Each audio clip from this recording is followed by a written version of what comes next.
interfacing with thousands of men and women as a sex and relationship coach, I have learned that most people think about touch in a superficial way. And that is a shame, because it is keeping many of us from experiencing the incredibly powerful and passionate and pleasurable experiences that we could be having. And what do I mean by superficial? Well, when it comes to touch, things are more complicated and far more nuanced than they might seem. We all like to be touched in different ways, that's obvious. But there are also really specific dynamics at play when we are touching and being touched. And it is understanding these dynamics that changes everything in how you experience the physical enjoyment of pleasure you're either giving or receiving. In this video, I'm going to break it down and give you a super simple framework that is going to blow open the way that you approach touch. And I'm going to share a fun game that you can play, like really a fun game, that will allow you to get to know how both you and your partner like to be touched so that you can explore new ways of giving and receiving pleasure as well. And this is all props to and based on the work of Betty Martin.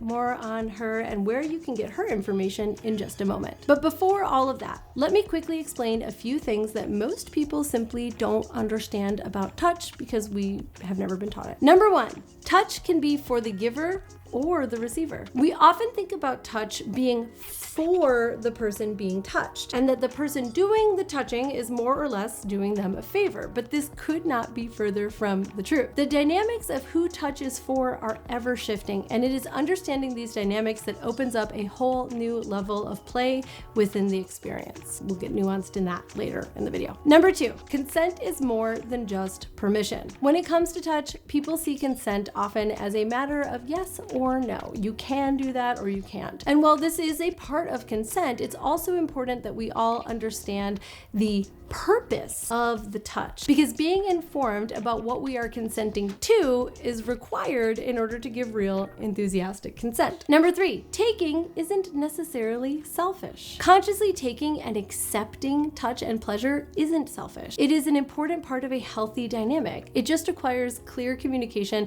and mutual agreement on how things are balanced inside of the touch that's happening. Number four, receiving requires active participation. When it comes to touch, being a receiver isn't a passive role. It actively requires you to communicate your desires and boundaries, actively receive the touch that's being offered. If you're being passive in receiving touch, it might be that you aren't fully sharing your needs. You're not giving guidance to your partner on what works for you. Maybe you're not setting boundaries. It could also mean that you aren't showing appreciation for the pleasure that you are receiving, which could lead to resentment. All right, now that we've covered common misconceptions, let's get into the meat of it. Because the truth is, it isn't that complicated to get to a place where you really understand the full dynamics of touch. You're human. You were meant to do this. We are wired for it. And once you truly understand these dynamics, you're going to realize that there's a whole lot to play around with. This is where the wheel of consent comes in. This framework was developed by Betty Martin, and it is a powerful tool that helps people understand and navigate both giving and receiving touch. It breaks down the dimensions of touch, not just by who is giving and who is receiving, but also who the touch is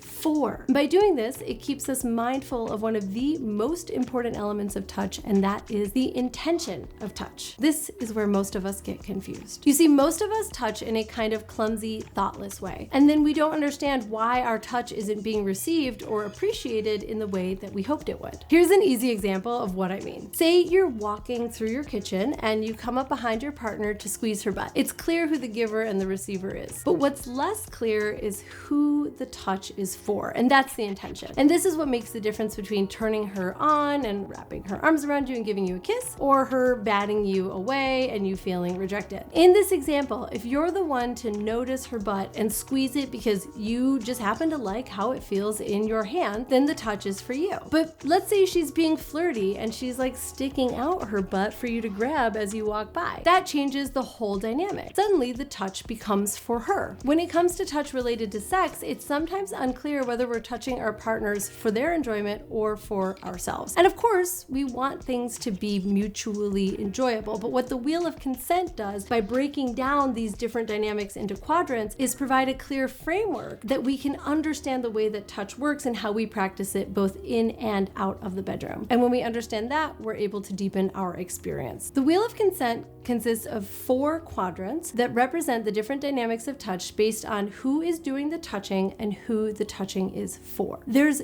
giving, which is when the person who is doing the touching is doing so for the pleasure and the benefit of the receiver. I am giving touch to you based on what it is that you asked for. This could be like my partner asking me to rub his shoulders. Then there's receiving, which is being on the opposite end of that. That is me asking my partner to rub my shoulders. So that's giving, and that is receiving. They're complementary in that way. Then there's taking, which is when the person who is doing the touch is doing it for their own pleasure. So this could be like me running my fingers through my partner's hair because I really like the feeling. He maybe doesn't like it as much. And then lastly, we have allowing, which is the other side of that, which is the person who's receiving touch is allowing it because they know that it gives their partner pleasure. So this is him allowing me to run my fingers through his hair. Of course, we should pause here to note that every quadrant should include consent from both the giver and the receiver, regardless of who's being touched, who's doing the touching, who's benefiting, etc. All right, so like I mentioned earlier, many misunderstandings around touch come from a lack of clarity around where everyone is falling inside of this dynamic. But the cool thing is that with the wheel of consent, you can get a deeper understanding that allows you to navigate touch, both sexual and platonic, by the way, with a lot more confidence and clarity. Understanding these dynamics is like taking apart a machine so that you can look at all of the parts and see how they work independently and then put it back together. You're just gonna have a more intuitive understanding of how the whole thing operates after you do that. Now for the fun part. I'm gonna share a game with you that you can play with your partner to really get into and experience in your body each of these 4 dynamics. And I say partner, but you could play this with anybody. You could do this platonically with a friend, okay? It is super easy, it's super fun, and it feels good. It's called the 3-minute game, and it was developed by Harry Faddis. Before you begin, make sure that everybody is in a comfortable place without distractions. You need, like, I'd say a good 30 minutes altogether to really play this game. Now, the game itself doesn't have to be spicy. Like I said, it's not designated necessarily to be, but if you play it in bed with your lover, just know that things might get a little naughty and consider that. So no matter who you're playing it with, set up your boundaries in advance. Like, I am not good with touching your genitals. I don't want my nipples to be touched. I don't want to have penetration at any point during this. If you're playing it with like a friend, you might say, like, I want to keep all my clothes on. I only want you to touch me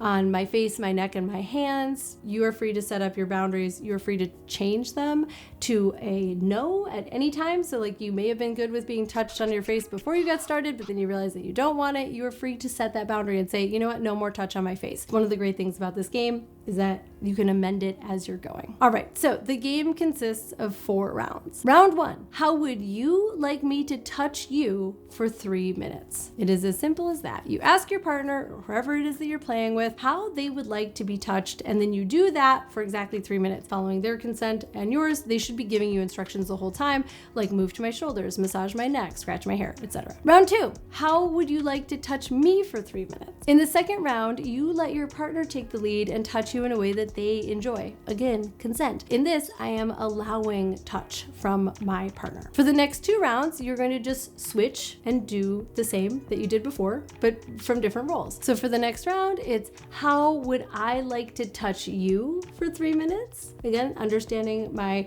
partner's boundaries, I get to touch their body. This is again taking. And round 4 is telling your partner how you would like them to touch you for 3 minutes. In this way, you go through all 4 of the quadrants. I hope that made sense. I'm going to provide you with a visual in the end and some more resources so that you can try this out with more directions instead of what I'm trying to get through in just this YouTube video. As you can see, this game is simple, not easy, but it is such an effective way to get to know each other's preferences and desires when it comes to touch. It is also amazing because it gives you each an equal opportunity to touch and be touched in the ways that you would like, and the chance to give that to your partner. Now, to get the most out of the game, make sure that you are keeping a timer, because if you are very present, you're gonna get lost in the touch. And that's one of the best things about it, being present as you're being touched. Really pay attention to every sensation as if you were savoring a meal. Tune into your own breathing, maybe even synchronize your breathing with a partner. That can be a great way to intensify your connection and the experience. And of course, as always, communication is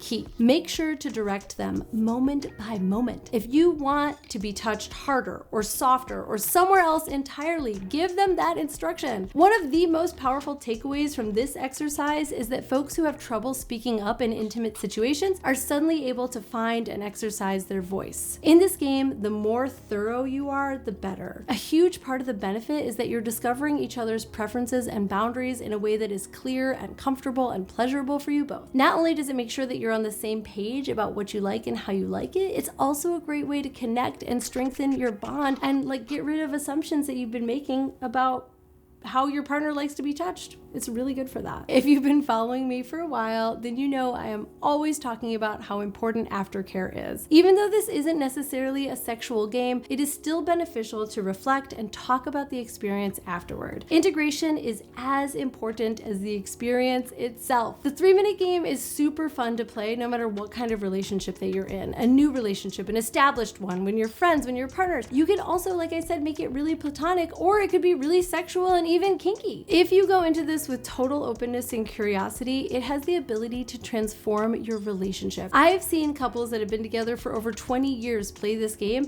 and watch it completely transform the way that they touch each other. And that's because it allows us to express our desires and boundaries clearly while listening to each other deeply. It is such a simple game, but the effects are so far-reaching. Try it at home. Please write in the comments how it went for you. And in case you're curious to learn more, or my quick YouTube description had you feeling all kinds of confused, go to the links that I will put below in the description to see Dr. Betty Martin's work and learn it directly from her. I'm Caitlin V. Thank you so much for tuning in and subscribing to my channel, and I will see you here later.